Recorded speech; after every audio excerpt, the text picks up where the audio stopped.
A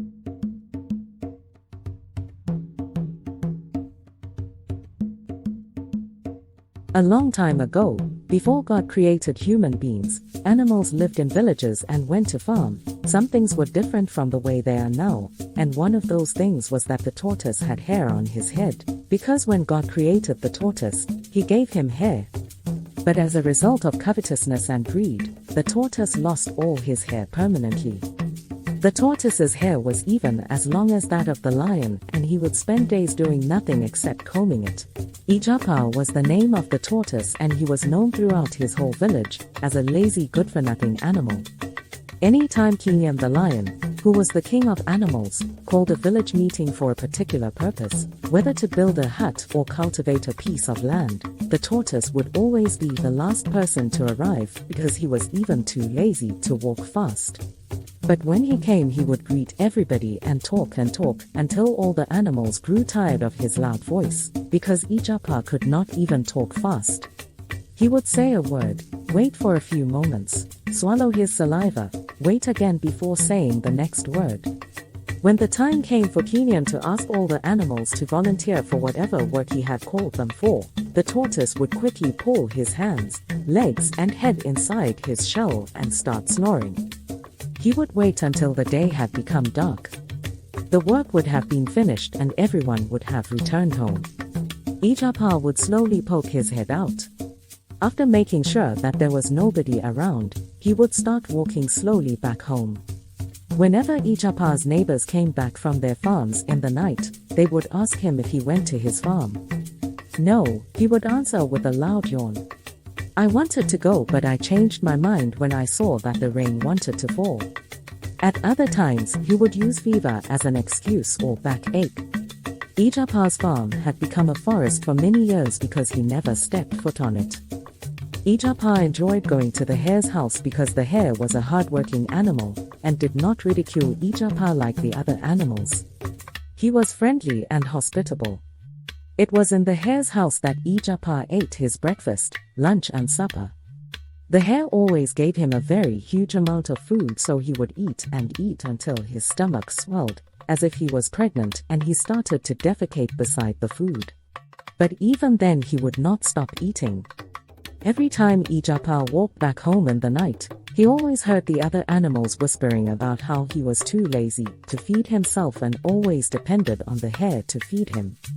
He would feel ashamed and promise himself that the next day, he would take his blunt cutlass to his farm and work from morning till night. However, when morning came, Ijapa would continue with his old lifestyle. One particular day, the tortoise went to visit the hare as usual. Good morning, hare's wife greeted him. My husband has gone to his farm since dawn.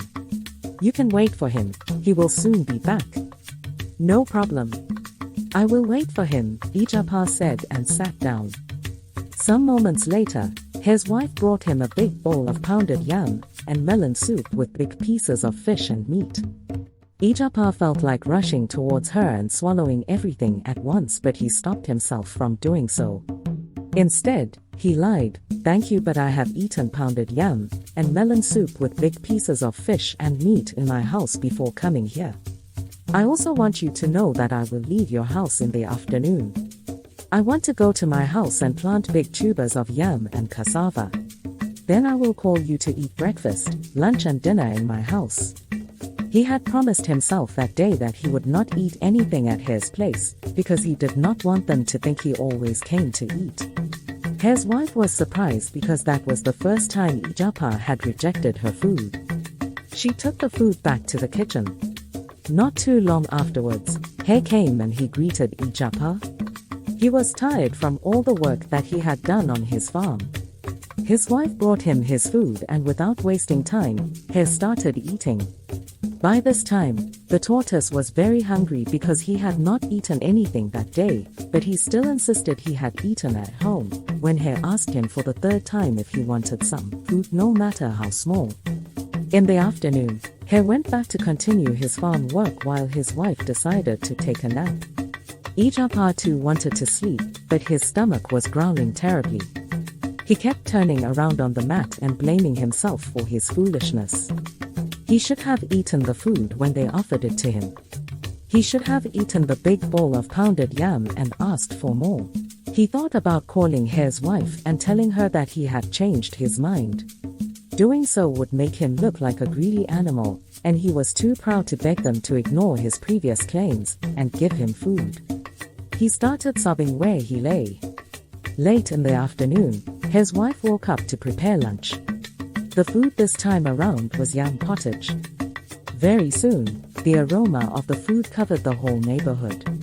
Ijapa was salivating so much on the mat that he started panting like a dog that had seen fresh meat.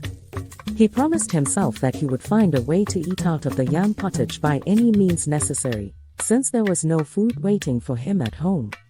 By the time that Hare returned from his farm to eat lunch, Ijapa was still thinking of a way of getting his hands on the food, without the consent of his hosts. "My friend, my wife told me that you would not be staying to eat lunch with us.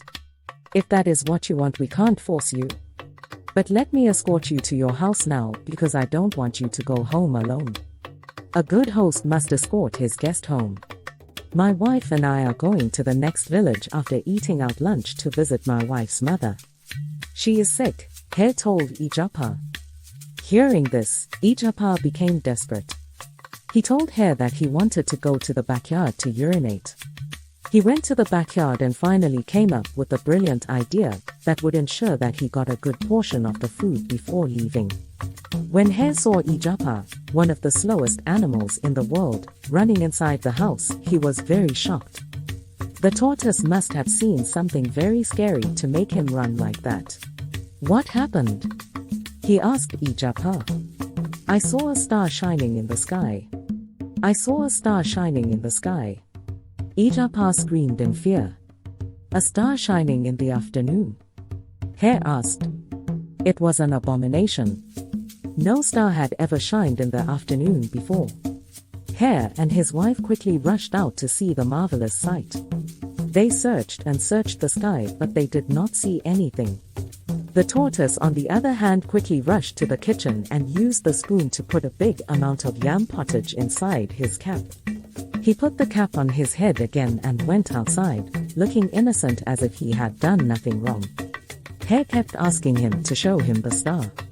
Ijapa would point to the sky and shout, "That is it." Hare and his wife would rush over and squint their eyes, but they wouldn't see anything except the clouds. Then the tortoise would point somewhere else again and shout, "That is it." He enjoyed making a fool out of Hare and his wife. But very soon, the yam pottage started to burn his head. When he could no longer bear it, he shouted that his wife was dying at home, so he needed to go home immediately. On the way home, some animals wanted him to stop and tell them why he was in such a hurry, but he ignored them. When he got home, he took off his cap and to his horror, his scalp had been burned. All of his hair was gone and his head was now like the surface of an egg. He wept uncontrollably. After that day, the tortoise's hair never grew again.